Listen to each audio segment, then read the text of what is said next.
Hello, and welcome back to Movie Husbands. Today we're reviewing Banshees of Inisherin. On a remote island off the coast of Ireland, Padraig is devastated when his buddy Colin suddenly puts an end to their lifelong friendship.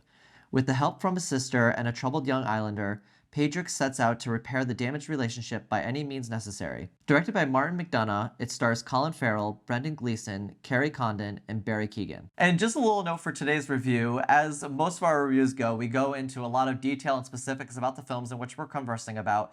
So if you have not seen this movie yet, I do probably recommend you see the film before you watch this review, or if you don't mind being spoiled about certain aspects of the film, feel free to continue watching on. So Jeffrey, what did you think about Banshees of Inisherin? Martin McDonagh is a filmmaker that I definitely like to follow. Like if I made like a top 20 of my favorite filmmakers, I'm not sure he would really make the list, but I'm always really interested in what his output is going to be. And I think that pretty consistently he's been a very good writer. He used to be a playwright, and you can tell that in his writing. He tends to use setting and story structure and dialogue in ways that I think are really intelligent and really purposeful in ways that many writers don't. And you can tell he has that background in theater and uses it for that purpose. I think this is the first film that we've seen him start to excel from a visual sense as a director, which is kind of interesting. I think he's always been able to get really good performances out of his actors, and that, of course, that's a very integral and important part of direction.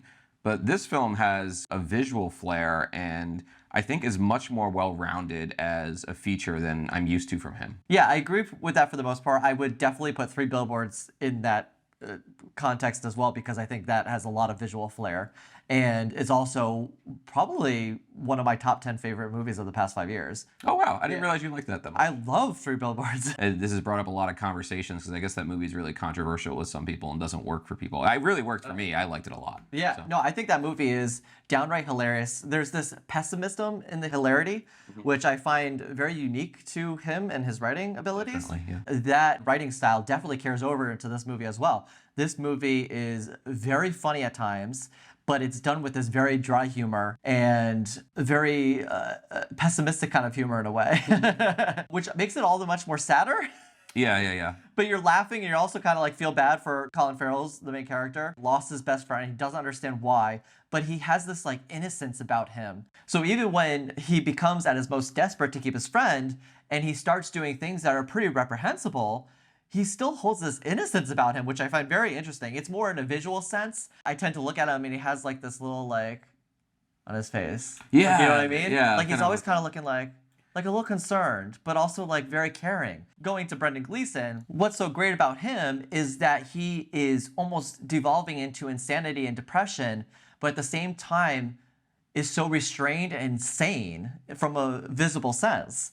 He is calm about everything he does. You don't see an outburst of rage or emotion from him. He is very calm, very inside of himself, and everything that he does is getting crazier and crazier as he's cutting off his fingers during these parts of the movie, which I think was a turning point in the film for the seriousness in which it was, as it remained funny. I don't know what to do because everything you talked about I want to isolate and talk more about. Okay, to start with the writing, and I know I mentioned this before that he was a playwright.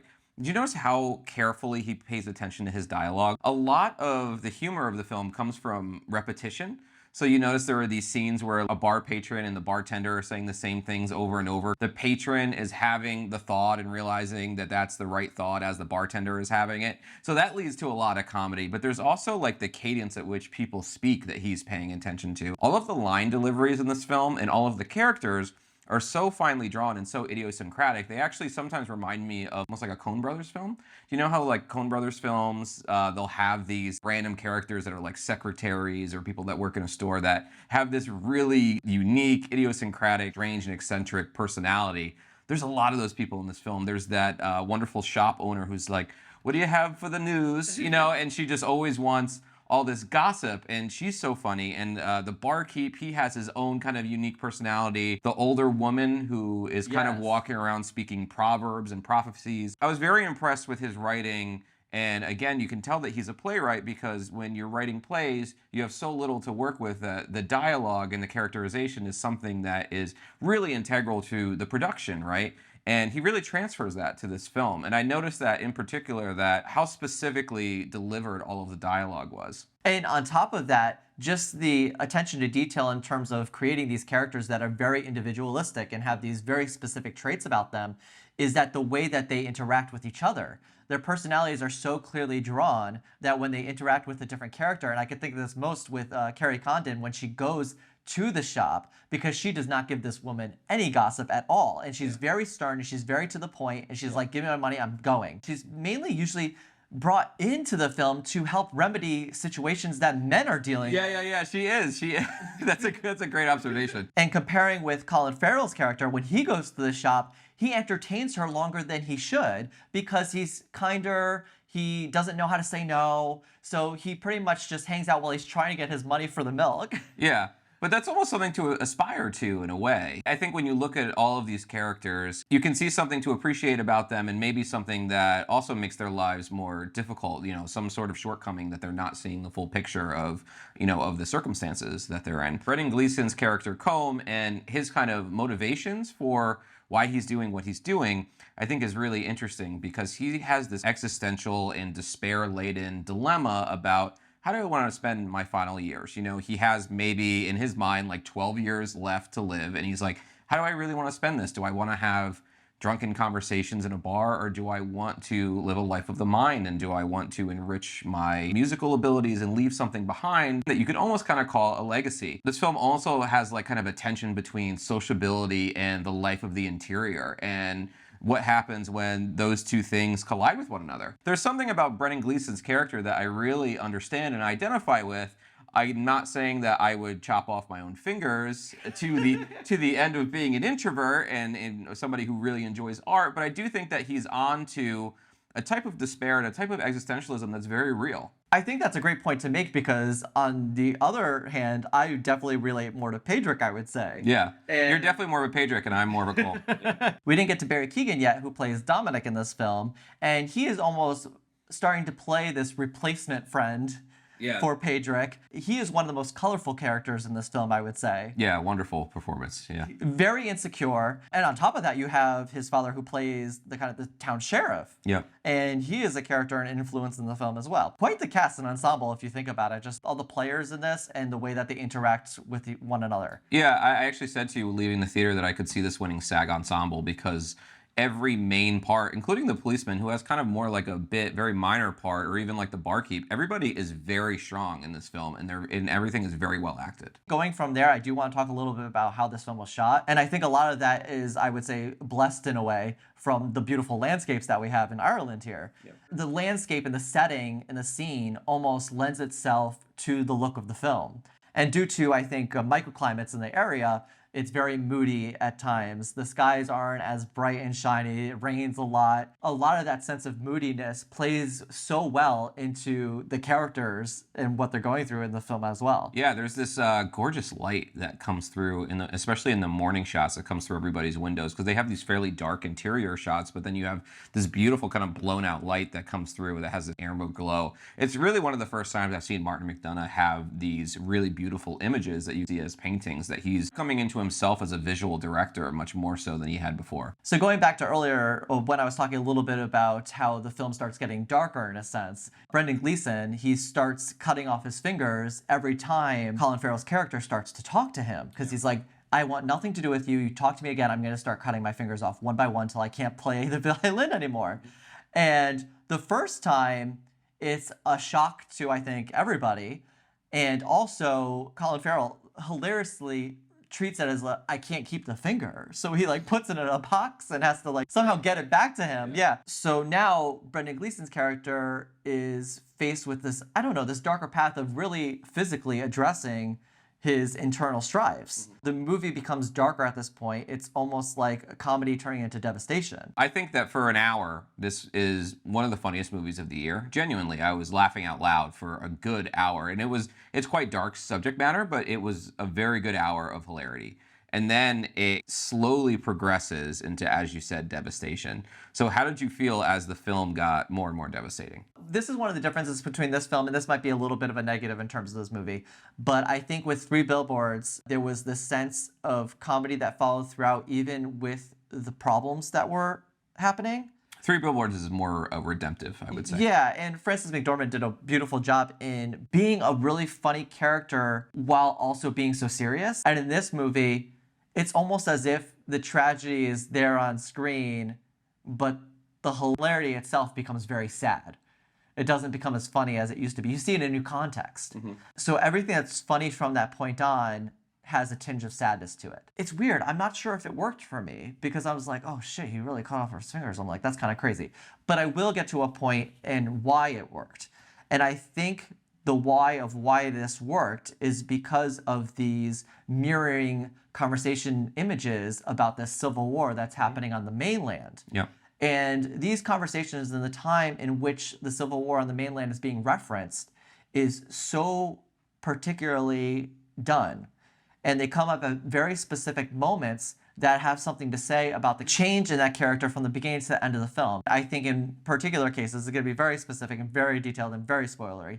But Colin Farrell's character at the beginning of the film, I remember he made a specific reference to the Civil War and just, I don't understand why people are fighting over there. As if it's like, I don't get it. Yep. And then suddenly, as the movie progresses, it's almost seeming like the Civil War is happening on your island too. Yeah. Between you and your friend. Yeah, and of the interior. This mirroring is one of my favorite things about the film because the way they treat and respond to the Civil War, which they can only see from a distance. They hear an explosion or a loud bang. And Kerry Condon's character, what's so fantastic, what I was alluding to earlier, is that the way she changes in her reaction to the Civil War happening on the other side. Because the first time she sees the bombs and it kind of frightens her. Later on down the film, she decides to leave to go to the mainland to work in a library. Yeah. And it's almost as if the Civil War happening on her land is equal to how it's happening over there. There's Or maybe no worse. Yeah. You got to something that you didn't exactly say that I'm going to kind of touch on is I think the Civil War is part of this mythic quality that the film has, almost kind of like it's a fable. We mentioned before there was this older woman who walks around and she says these prophecies, and she says to Colin Farrell at one point, 2 people are going to die before month's end. So I think that has a distinct quality of being almost biblical or almost like a Greek tragedy in a sense. She's very important and integral to the film because in one of the final shots, they meet on the beach, Brendan Gleeson's character and Colin Farrell's character, and she sits between them in this broken chair from the house that Colin Farrell had just burned down. And she sits between them in the shot. I think there's something very mythic going on that you could almost see this be like a biblical story. So you ready to go to grades? Yep, I'm ready to go to graves. I give this movie an A-. I really enjoyed this film. I think as we talked about it, I liked it even more and more. And I think that comes down to the idea of simplicity in this film. There is a simplicity to the story and the plot. It's a very easy plot to follow and seems so simple, but it's filled with context and nuance under the surface. We didn't even get to the amount of times they just say feckin' all the time. Feckin', yeah. Which is pretty much like the English word for Yeah. The amount of times they use feckin' is just so hilarious. I died every single time. So I give this an A- as well. I think, you focus on some of the more comedic aspects. I think this film, it does a very good job of moving from this hilarity to this quiet devastation that I think is so emotionally effective. This film really shows how these quiet personality differences and these differences of philosophy can really lead to a place that's really scary and something that almost mirrors a civil war, as you were talking about. So I think this film is really good. I think it's well written. I think the characters are really well drawn, and I was really emotionally affected by the end of it. So I think this is actually one of Martin McDonagh's best films. Oh, we forgot about the pony. Or the goat, or not the goat, the pony. The little pony? What do you call it? The little mini horse? No, but there was a whole joke about why it wasn't a pony or something. No. The joke was, you're picking through your donkey's shit. And he was like, it was my pony. Yes, that's what it was. And he died. That was so sad. Yeah. The little bell when he's on the table. You like the little bell? Yeah, because then one of his other, miniature horses is, nudging it or something on the table. I was devastated by that. I knew that animal was going to die, though. I couldn't. As soon as I saw the animal in the film, I said, this animal is only here to die. No. Because I know Martin McDonagh. He is not a person with a very, very rosy outlook, and I just knew. All right, so that's it for our review of Banshees of Inisherin, which is now in theaters only. So if you haven't gone check it out, go see it because it's a wonderful film to see in the cinema. As always, thank you guys for watching. We'll see you next time.